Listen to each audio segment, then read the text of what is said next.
8 Central African time. And we're going to be kickstarting the show by looking at a very, very interesting turn of events, or a concerning one, depending on which side of the fence you stand on. I'm sure by now you saw what is by far the biggest story in the country right now. One of South Africa's most politically charged legal battles reaches a very, very critical point. Julius Malema, the leader of the Economic Freedom Fighters, is back in court for sentencing in a case that dates back, nearly 8 years now. This stems from that 2018 rally in Mdantsane in the Eastern Cape, where Julius Malema was seen firing what the court has now confirmed was a live firearm into the air, leading to multiple convictions, including unlawful possession and reckless endangerment. Now the state is pushing for a potential 15-year sentence. And while the defense argues for a non-custodial outcome, it'll be interesting what the ultimate outcome will become. But what makes this case, I think, particularly significant is the fact of who brought it to court. It was the AfriForum civil rights lobby group. They laid the original charges back in 2018, positioning this case as a test of accountability and the rule of law. And they now say they are confident that the court will deliver a sentencing that is fitting to Julius Malema. And we'll see if that sentence, which they would consider fair and serious, will be the ultimate outcome. And we're going to be unpacking a bit of that about justice, or is there politics that are at play here by AfriForum, as Julius Malema and the EFF seem to be claiming. And we're going to be bringing in Ernst van Zyl. He's the head of public relations at AfriForum. He's joining us via our virtual platform. Ernst, good morning. Thank you so much for joining us. Welcome to News and Views. Really appreciate you giving us your time. Good morning, Salado. How are you doing? I'm well, thank you. And I think we'll jump right into it. Very, very important watershed case. I think for a lot of people, it has always been seen as more than just about the firearm. It sits at the, shall we say, intersection of the law, politics, race, and just general the power structures here in South Africa.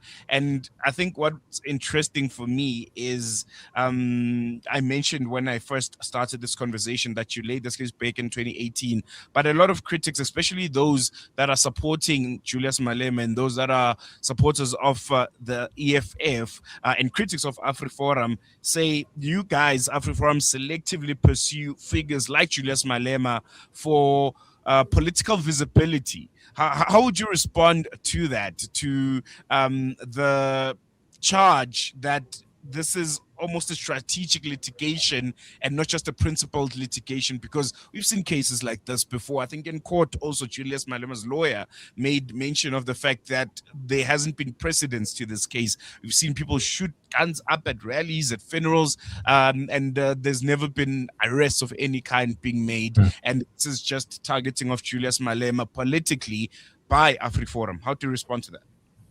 Well, if you look at the 20-year history of AfriForum as a civil rights organization, our record speaks for itself. And that's a record of keeping in particular those politicians who believe they are above the law to account and making sure that they face justice. And Julius Malema and his supporters of lawlessness, seem to believe that he is in some special elite class of people, that he deserves to be able to commit crimes and not be punished for them. It's a very weak argument to make.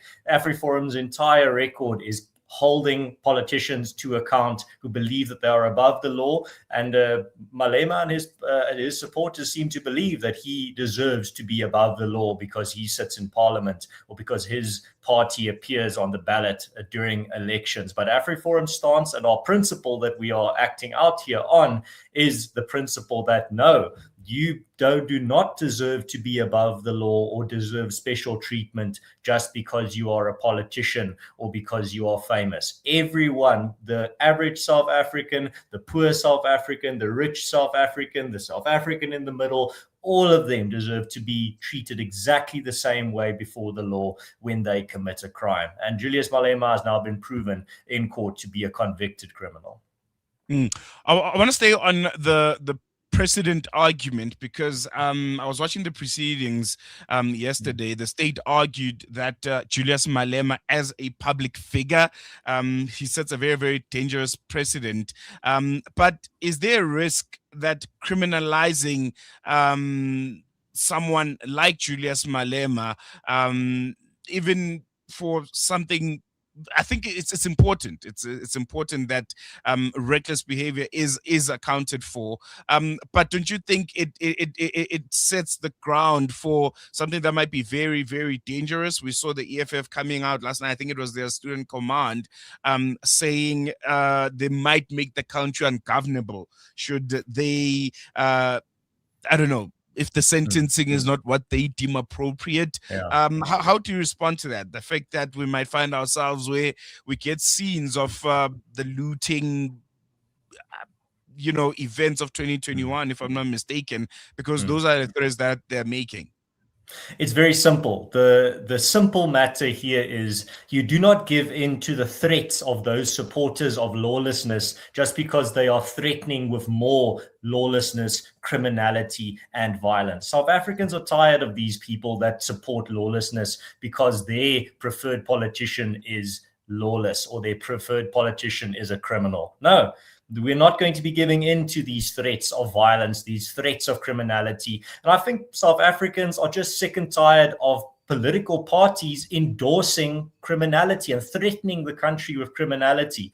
No, man, you can't threaten the country with looting, violence, and attacking people and assaulting people just because your criminal in chief, your convicted criminal leader is now going to face consequences for his crimes. No, it's a bizarre type of argument, and I've not seen a single South African that's not an EFF supporter supporting that line of argument. All I've seen are South Africans saying it's time. If you can't do the time, don't do the crime. The proportionality of the sentencing, I think, is another point of contention here. There are those that think a 15-year sentence is quite severe, even in the context of a firearm offense. Do you genuinely believe incarceration at that level is proportionate, or is it more about making Julius Malema an example of some sort? 15 years, a bit severe, wouldn't you agree? How AfriForum judges what sentence will be the right sentence is based on something very simple. It's based on what would the sentence be if you or I were standing in a crowded area shooting an illegal firearm into the air. The sentence for us would have been 15 plus years. Therefore, a politician should also get the same treatment. So our measure, AfriForum's measure of what is the appropriate punishment is simply what would the punishment have been if you took an average South African from the street and they committed the same crime. The punishment for them would have been 15 years in prison. And that's why we believe even a politician deserves the same sentence. And so I want us to take a quick break. But when we come back, I want us to focus on the political consequences that this might have. Julius Malema is obviously a member of parliament. And if he does receive a sentence of more than 12 months, it could ultimately remove him from parliament and almost reshape what opposition politics look like here in South Africa. So that's going to be another interesting aspect to chat about, to get your insight on, and what AfriForum believes would be the right way forward. But we'll unpack a bit of that after this short break. You know, it's a wonder how kids get anything done these days. With all the distractions, when do they even get time to study? As a mother, all I can really do is make sure they have all they need to perform at their best. That's why I choose to include Sunfoil, triple refined pure sunflower oil with every meal I make. Naturally cholesterol-free and approved by the Heart and Stroke Foundation as part of a balanced eating plan. So whether I'm cooking, frying, or baking, I know every dish will be a wholesome one. Sunfoil, now we're cooking. When disaster strikes, families lose everything in an instant. Homes destroyed, communities displaced. Hope fades into uncertainty. Our Global Emergency Fund ensures we respond without delay, delivering food, water, shelter, and healthcare to families in need. To support our Global Emergency Fund, visit islamicrelief.org.za. Discover the Africa of your dreams and surround yourself with her spectacular beauty. Relax beneath her serene sunsets and explore wildlife at its natural best. It's where the pride of Africa comes together. The Kwantu Private Game Reserve. Get to know the Big Five or cruise on an elephant safari game drive. Interact with lion and tiger cubs and enjoy world-class halal cuisine while we pamper you during your 5-star stay. Indulge in the true African experience. For reservations, call now on 042 203 1400 or visit kwantu.co.za. The Kwantu Private Game Reserve, the place of gathering. Golf for a Cause. Join us for African Muslims Agency's inaugural Charity Golf Day in Johannesburg on Sunday, 19th April at the pristine Royal Johannesburg Golf Club. Tee off for hope as we raise funds for the Amman School of Excellence based in Johannesburg South, providing world-class education in an impoverished community. Whether you're a beginner or pro, everyone is welcome to join our golfing journey in service of humanity. Great sponsorship opportunities available for businesses and 1,500 Rand per player. Contact the AMA Houghton office for more information. Rejuvenating media day by day. This is Salam Media.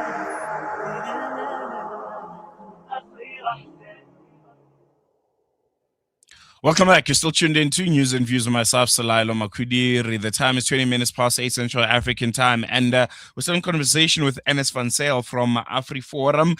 Still unpacking, I think, a very, very watershed moment. If you just joined us, Julius Malema, leader of the Economic Freedom Fighters, is expected to be sentenced today. This is following pre-sentencing proceedings that concluded on Wednesday at the East London Magistrate Court, or Kukompo, if you like the new name. And it's essentially because of that court case that AfriForum brought forward a few years ago of mishandling of a gun, shooting gun at a rally.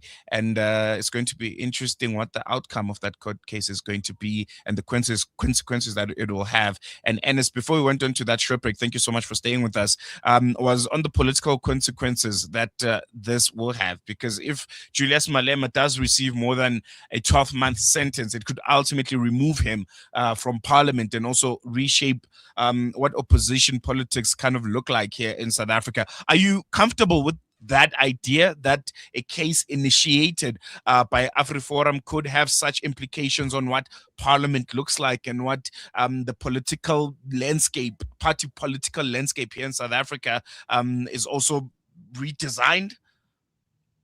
Well, from AfriForum side, we don't want criminals in parliament. I think it's quite simple. And especially in a country as rife with corruption, as rife with crime, a country that has, unfortunately, a very high violent crime rate. We should not be having politicians that are found guilty of the charges that Malema was found guilty of sitting in parliament. That sends the wrong message. It shows that South Africa is tolerant towards criminals, especially if they sit in parliament. It will be the completely wrong message. And AfriForum hopes that the court sends a strong message today that you are not above the law, doesn't matter what position you fill in society, and that there's no place for criminals in the South African parliament. Malema has explicitly come out, and I want to quote this verbatim. He said, we are here because of AfriForum. They are trying to silence the voice of Black people. What is your response to that perception? Do you think it's fair? And do you think it's, I don't know, maybe scapegoating from the EFF's point of view? It's just a tired old narrative. Every time a politician in South Africa gets caught being corrupt or being criminal or breaking the law, they always play the race card. They blame AfriForum, they blame Jan van Riebeeck, they blame apartheid, they find whatever their favorite scapegoat is, they blame it. And but it's never them. It's never accountability for what they did wrong. It's always someone else's fault. It's always something else's fault. blame is always deflected because South African politicians, it seems, believe that they are perfect beings that can never do no wrong and that they should not face the same treatment for committing crimes as a normal South African committing a crime. That's why today's judgment is so important, because today's judgment is going to show or answer a very simple question. Are politicians treated the same way by the law in South Africa as the normal citizens, or do they get special treatment? The EFF and Julius Malema are arguing he deserves special treatment because he's part of an elite class of South Africans. He's not your he's not your average South African. He sits in parliament, therefore he deserves special treatment. AfriForum stance is no, you deserve the same treatment as anyone throughout the entire society of South Africa. We don't care who you are. I want to pick up from the point that you're making, and this is not the first time AfriForum makes that point. The fact that what you guys consider a serious sentence, if the court dishes out anything than what you guys consider a serious sentence, it would raise serious red flags about the judiciary. Wouldn't you say that in itself is also a form of pressure on the court? And where do you draw the line between advocacy as you have and also undermining judicial independence, so to say? I don't think taking a moral stance is putting pressure on the court. Saying that justice needs to prevail is an apolitical stance. Saying that a politician should be treated in the same way that a normal South African should be treated is an apolitical stance. And saying that the politician, when a politician commits a crime, they should receive the same punishment as when you or I were to commit that crime. That's not putting pressure on the courts. That's just saying the courts should function as they are intended to, and that is to treat everyone the same with equality before the law and not special treatment for certain classes of people. I want to talk about the broader political pattern here, because there are others that are alluding to it. The fact that this is not the first time that AfriForum and Julius Malema have clashed. It's been on many instances. I think the hate speech case or just general political rhetoric. Is AfriForum in an ongoing political contest with the EFF using one of its leaders, Julius Malema? Are you targeting him? Is he a person of interest for AfriForum? So AfriForum is not a political party, so we're not in some political contest with the EFF or with any political party, seeing as we're not contesting for votes. AfriForum does target people, and we target those who believe they're above the law. Our targets are those politicians who think that they should get special treatment just because of who they are, of how much power they have, or how much money they have. Those people are absolutely within the focus of AfriForum and our policies and the campaigns that we drive. And Julius Malema, it's no surprise that AfriForum, when it comes to Julius Malema, is holding him to account, because he very clearly, from his rhetoric and from the arguments of his legal team and from the arguments of his supporters, sees himself as above the law. He believes that he should be allowed to be lawless. He should be allowed to be criminal. He should be allowed to commit serious crimes in South Africa without consequence, because he's special and he's not your average South African. That seems to be the arrogant position taken by Julius Malema and his supporters. But it just once again confirms the ANC has been very quiet about this case as well. But when it comes to the EFF, it just confirms the EFF once again as a party that supports lawlessness, a party that will shield criminals as long as they are loyal to the party, and a party that does not take crime seriously in this country. I think we're going to leave on that note. Ernst, thank you so much for joining us. I'm sure you and I will be chatting after the sentencing just to get your reaction and whether or not this is what you guys had hoped for when you presented that case to the East London court. But otherwise, thank you so much. Really appreciate it. Thank you. Have a nice day. Goodbye. There you go. I think, it's going to be a very, very interesting day, considering the fact that the EFF, I think it was the student command, it didn't come from the party's upper echelons, shall I say, and they've essentially said they are ready to make the country ungovernable should the court give a sentencing or a prison sentence to their leader, Julius Malema. And I agree with the fact that it doesn't matter who you are. There should be some level, if not all kinds of level of accountability when it comes to public leaders, especially those that are responsible for leading political parties that are as prominent as the economic freedom fighters. And I don't understand the rhetoric from supporters of parties like the EFF who have come out, and others who are not in support of the EFF who have come out quite strongly to say, well, if Julius Malema gets a sentencing that they don't deem palatable, then they would make the country ungovernable. Isn't that what opposition parties like the EFF have always been quite vocal about? The fact that those that are in the ANC in particular are not treated the same as everyone else, that the rule of law seems to take exception when it comes to them. But then when it's your leader now and the shoe is on the other foot, then the rule of law that the economic freedom fighters really always praise themselves for being the custodians of. They say they brought the rule of law to parliament. They held people accountable. Why doesn't it not matter now?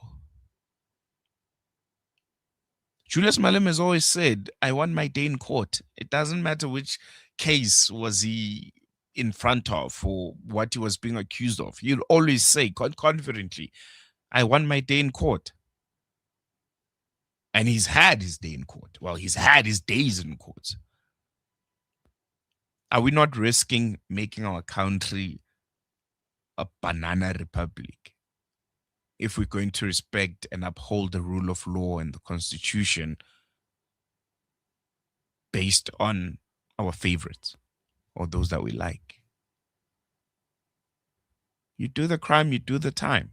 And whether or not AfriForum is being political about this, whether or not they are silencing black voices, quote unquote, from Julius Malema, and whether or not they are on a deliberate campaign against Julius Malema, that's neither here or there. We wouldn't be here if those actions out in Tanzania never happened. If Julius Malema never carried that gun, that rifle, whatever gun it was, and mishandled it and did what he pleased with it, unfortunately. Going to be following the story quite closely. We're going to be broadcasting that sentencing live on our various social media pages, YouTube in particular, Facebook, X, and you can watch it live, and I will also bring you the latest reactions from that. Otherwise, we're going to take a quick break. News and Views continues after this.